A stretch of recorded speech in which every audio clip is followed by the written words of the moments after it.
Hey, it's Beetle J, and I hope you're having a Beetle Day. And Beetle J has a Beetle Day every day. What I have here is some genuine Beatles autographs. We got Paul, we got John, we got Ringo, and we got George.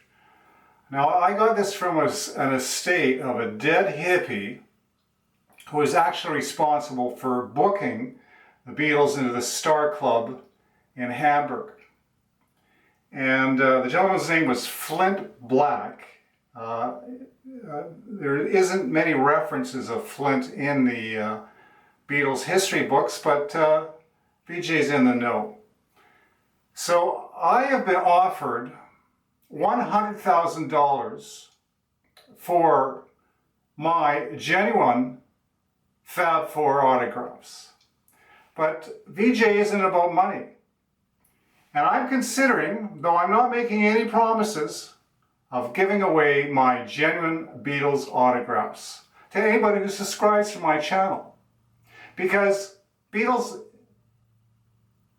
is about love. VJ is about love. Because all you need is love.